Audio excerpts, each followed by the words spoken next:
بسم اللہ الرحمن الرحیم۔ السلام علیکم ورحمۃ اللہ وبرکاتہ۔ سلطان محمود غزنوی اور خاندان غزنویہ، قسط نمبر 8، حصہ 2۔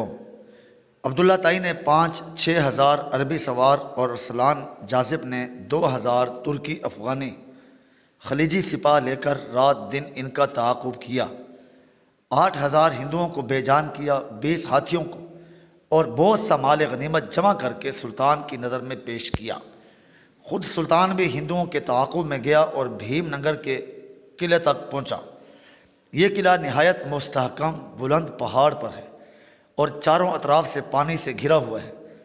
چاروں طرف کے راجا، روسا، عمرا یہاں کے مندر میں نقود و جوہر، انوار نفانس بھیٹ میں دیتے ہیں، اسی کو عبادت جانتے ہیں اور سعادت اخروی سمجھتے ہیں۔ برسوں سے یہاں طلا و نقرہ، جواہر و مرجان کے علاوہ وہ خزانے جمع ہو رہے تھے کہ بادشاہ کے یہاں بھی نہ ہوں گے۔ یہ شہر ہندوؤں کا مجمع الاصنام کہلاتا تھا۔ اس قلعہ سے 1 میل پر بھیم نگر تھا، جس کو اب بھون کہتے ہیں۔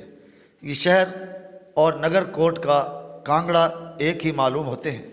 سلطان یہاں پہنچا اور لشکر جرار سے محاصرہ کیا۔ ایسے مقام پر ہندو بڑا دل کھول کر لڑا کرتے ہیں، مگر یہ اتفاق کی بات ہے کہ یہاں کی فوج بھی اسی لڑائی میں مصروف تھی جس کا اوپر ذکر ہوا۔ قلعہ بہادر سپاہیوں سے خالی تھا۔ پجاریوں نے جب دیکھا کہ ساری پہاڑیاں غارت گھروں سے بھری پڑی ہیں اور آگ کے شراروں کی طرح تیر ان پر پڑ رہے ہیں تو ان پر خوف طاری ہوا اور انہوں نے جان کی امان چاہی اور دروازے کھول دیے اور زمین پر اس طرح گرے جیسے کہ ابابیل باز کے آگے یا منہ بجلی سے پیچھے گرتا ہے۔ اس طرح یہ قلعہ آسانی سے فتح ہو گیا اور بہرکان کا حاصل سلطان کو مل گیا۔ ابو نصر احمد بن محمد والی جرجان کے ساتھ سلطان قلعہ میں داخل ہوا۔ جواہر کو اس نے خود سمیٹا، طلا و نقرہ بیش بہا چیزوں کو اس کے 2 حاجیوں تو ناسو اور الگ ترغین نے منگوایا۔ اونٹوں پر جتنا خزانہ لاد سکا لادا، باقی افسروں نے اپنے دامنوں میں رکھا۔ کہتے ہیں کہ 70 لاکھ مسکوک درہم شاہی تھے اور سونے چاندی کی 60 لاکھ ڈلیاں تھیں جن کا وزن 400 من تھا۔ سوائے ان کے طرح طرح کے کپڑے سویس کے تھے جن کو بڈھے بڈھے آدمی کہتے تھے کہ ہم نے ایسے نفیس کپڑے کبھی نہیں دیکھے۔ ایک چاندی کا گھر اتنا بڑا تھا جیسے کہ امیروں کا گھر ہوتا ہے، 30 گز طول میں اور 25 گز عرض میں۔ ایسا بنا ہوا تھا کہ چاہو اس کے ٹکڑے کر لو تو چاہو تو اس کو جوڑ لو۔ ایک سایہ وبائے رومی کا تھا، 40 گز طول میں اور 20 گز عرض میں۔ 2 سونے اور 2 چاندی کی ڈھلی ہوئی چوبوں پر لگایا جاتا تھا۔ سلطان نے ایک نہایت معتبر دیانت مند ملازم کو یہ قلعہ اور اس کا خزانہ سپرد کیا۔ بعد ازاں سلطان محمود غزنی میں آیا۔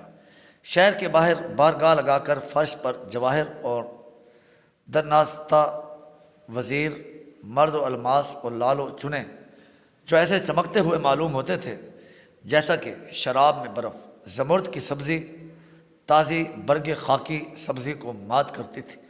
الماس مقدار اور وزن میں انار کے برابر تھے۔ ممالک غیر کے سفیر اور ترکستان کا بادشاہ طغا خان ان کے دیکھنے کے لیے آئے۔ وہ سب کہتے تھے کہ کبھی اتنی دولت نہ دیکھی نہ کتابی میں پڑھی کہ سلطان کے سلاطین ایران اور روم نے جمع کی ہو۔ وہ قارون کے خزانوں کو بھی مات کرتی تھی۔ 3 روز تک یہ جلسہ رہا۔ بڑے بڑے شاہانہ جشن ہوئے اور مستحقین کو بڑی بخششیں عطا ہوئی۔ 401 ہجری میں سلطان نے غور پر لشکر کشی کی۔ یہ ملک ہرات کے مشرقی پہاڑوں میں واقع ہے۔ یہاں سوری افغان حکومت کرتے تھے۔ اس وقت محمد بن سوری یہاں کا فرما روا تھا۔ وہ 10,000 سپاہ کی صف بندی کر کے سلطنت سے جنگ آرا ہوا۔ صبح سے دوپہر تک آتش جنگ مشتعل رہی۔ طرفین سے لشکروں نے داد مردانگی دی۔ جب سلطان محمود غزنوی نے غوریوں کی یہ جد و جہد دیکھی تو اس نے یہ خدیعت کی کہ وہ اپنے لشکر کو مراجعت کا حکم دیا۔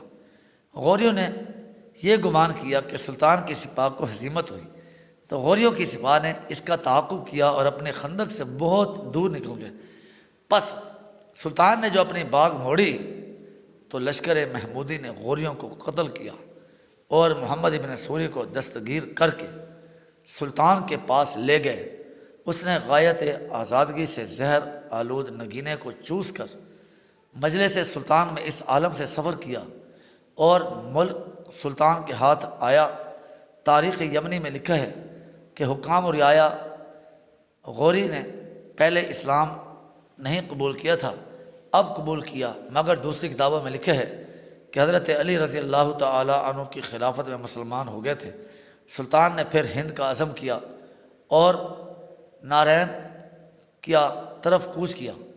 اس کے سوار سخت و نرم زمین کو طے کر کے وسط ہند میں پہنچے۔ اس نے ان رئیسوں کو محکوم بنایا جو اب تک محکوم نہیں ہوئے تھے، بتوں کو توڑا، اوباشوں کو بے تیغ کیا اور اپنے مقاصد کو آہستگی کے ساتھ پورا کیا۔ ایک لڑائی ہندوؤں سے اس کی ہوئی جس میں وہ فتح یاب ہوا، بہت سی غنیمت اور ہاتھی گھوڑے ہاتھ گلے۔ جب ہند کے راجا نے دیکھا کہ سلطان کے ساتھ لڑنے میں میرے ملک اور رعایا پر یہ تباہی و بربادی آتی ہے تو اس کو یقین ہو گیا کہ میں اس سے نہیں لڑ سکتا۔ اس نے اپنے بعض عزیزوں اور امیروں کو سلطان کے پاس بھیجا اور التجا کی کہ آپ پھر ہندوؤں پر حملہ نہ کیجیے، میں روپیہ حضور کی نظر کرتا رہوں گا اور ہمیشہ آپ کا بہی خان رہوں گا۔ 50 ہاتھی خیبر نفائس ہند کھدے ہوئے ہوں گے بھیجتا رہوں گا اور 2000 سپاہی۔ سلطان نے قبول کر لیا۔ سلطان نے سفیر بھیجا کہ ان شرائط کی تعمیل کو وہ دیکھ لے۔ ہند کے راجا نے ان شرائط کو پورا کیا اور ہاتھی بھیجتا رہا۔ یوں امن و امان ایسا ہو گیا کہ ہندوستان اور خراسان میں کارواں آنے جانے لگے۔ 7ویں مہم نارین کی ایسی ہے کہ اس کا ذکر طبقات اکبری اور فرشتہ میں نہیں ہے، مگر حبیب السیر و روضۃ الصفا اور یمنی میں ہے۔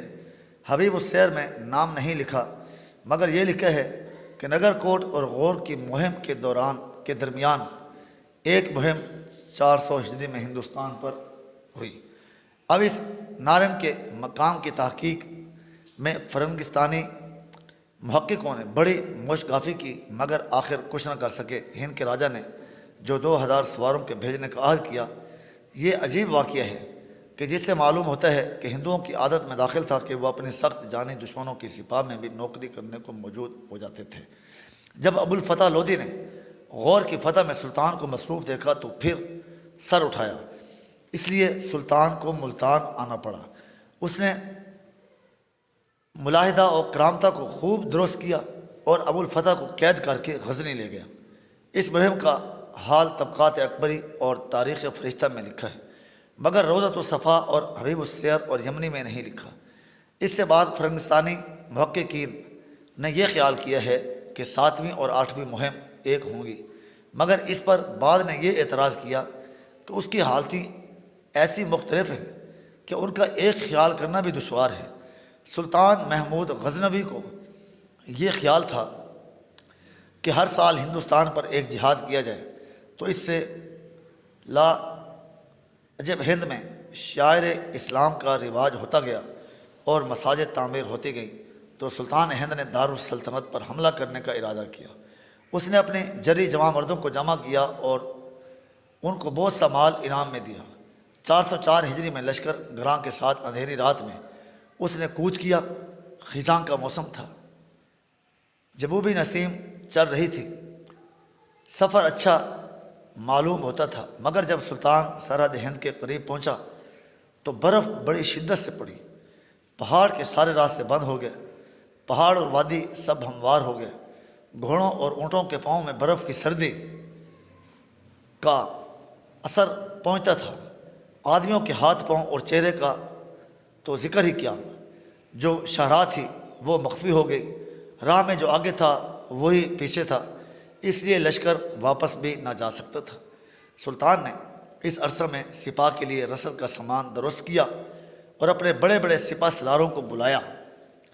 اس طرح سے جب سماع جنگ تیار ہو گیا تھا اور اپنے دور دور کے ملکوں کی سپاہیں آ کر اکٹھی ہوئیں۔ پھر سلطان نے سفر کیا۔ 2 مہینے تک اس کے گھوڑے ان ویران جنگلوں میں چلے جن میں مویشی بھی راہ بھول جاتے تھے، اور بڑے بڑے عمیق دریاؤں کو عبور کیا۔ سلطان قلعہ نندونا ناروین پر پہنچا۔ یہ قلعہ کوہ بال ناتھ پر ہے۔ وہاں کے راجا کینندر بھیم نے اپنے سالاروں اور رئیسوں کے لشکروں کو ایک درہ کوہ میں جمع کیا جس میں دشمنوں کا گزرنا دشوار معلوم ہوتا تھا۔ انہوں نے پتھروں کے پیچھے مورچے جمائے اور ہاتھیوں سے راستے کو روکا۔ یہاں راجا جانتا تھا کہ میں مامن کے گنبد میں بیٹھا ہوں۔ جب سلطان کو یہ معلوم ہوا کہ راجا کو اپنے مامن پر یہ غرور ہے تو اس نے ویلمی سپاہیوں اور افغانی نیزہ اندازوں کو ساتھ لے کر حملہ کیا۔ یہ سپاہی پہاڑوں پر اس طرح چڑھتے جیسے پہاڑی بکری، اترتے اس طرح جیسے پانی، جیسے چراغ میں بتی تیل کو کھینچتی ہے اور لوہا مقناطیس کو، اس طرح مسلمانوں نے ہندوؤں کو لڑنے کے لیے باہر کھینچا۔ باہر نکلتے ہی سواروں کے ساتھ وہ اس طرح مارے گئے جیسے کہ شطرنج میں گھوڑے سے پیادے مارے جاتے ہیں۔ جب نندر بھیم پاس اور رئیسوں کی کمک پہنچ گئی تو اپنے مورچوں سے باہر نکلا اور پہاڑ سے میدان میں آیا۔ پہاڑ اس کے پیچھے تھے اور ہاتھی آگے تھے۔ مسلمانوں کے لشکر پر جب ہاتھی چلتے تھے تو وہ مسلمانوں کی نیزہ زنی سے پیچھے ہٹتے تھے۔ ابو عبداللہ تائی نے جو بہادری سے پیش قدمی کی تو اس کا سر اور جسم زخموں سے چکنا چور ہو گیا۔ سلطان نے اس کو ہاتھی پر زخموں کی تکلیف کے باہر نکلتے ہی سواروں کے ساتھ سے وہ اس طرح مارے گئے جیسے کہ شطرنج میں گھوڑوں سے پیادے مارے جاتے ہیں۔ جب نندر بھیم پاس اور رئیسوں کی کمک پہنچ گئی تو اسے اپنے مورچوں سے باہر نکلا اور پہاڑ سے میدان میں آیا۔ پہاڑ اس کے پیچھے تھے اور ہاتھی آگے تھے۔ مسلمانوں کے لشکر پر جب ہاتھی چلتے تو وہ مسلمانوں کی نیزہ زنی سے پیچھے ہٹتے۔ ابو عبداللہ تائی نے جو بہادری سے پیش قدمی کی تو اس کا سر اور جسم زخموں سے چکنا چور ہو گیا۔ سلطان نے اس کو ہاتھی پر زخموں کی تکلیف کے سبب بٹھایا، جس سے یہ معلوم ہونے لگا کہ اس سارے لشکر کا یہی بادشاہ ہے۔ ہندوؤں کو سب جگہ شکست ہوئی اور بہت سے ہاتھی جو دشمنوں کے لشکر کی پشت و پناہ تھے مسلمانوں کے ہاتھ ہے، اور نار دین فتح ہو گیا۔ اس کثرت سے غلام ہاتھ لگے کہ بہت سستے بکنے لگے۔ جو یہاں اپنے دیس میں بڑے آدمی تھے وہ پردیس میں ادنا دکانداروں کے غلام بنے۔ سلطان نے بعد اس فتح کے دلی تسخیر کرنے کا ارادہ کیا۔ ارکان دولت نے عرض کیا کہ دلی کو اس وقت ہم تسخیر کر سکتے ہیں کہ مملکت پنجاب مقیم ہماری قلمرو میں ہو اور آنت پال کے فساد سے بالکل فراغت ہو۔ سلطان کو یہ بات پسند آئی۔ فسق عزیمت کیا۔ 2 لاکھ بندہ بردہ ہندوستان سے غزنی لایا۔ غزنی اس سال میں بلاد ہند معلوم ہوتی تھی کہ سلطان کے لشکر میں ہر ایک کے پاس کئی غلام تھے۔ 430 میں التو تاش سپہ سالار اور ارسلان جاذب نے غزنیستان فتح کیا۔ جاری ہے۔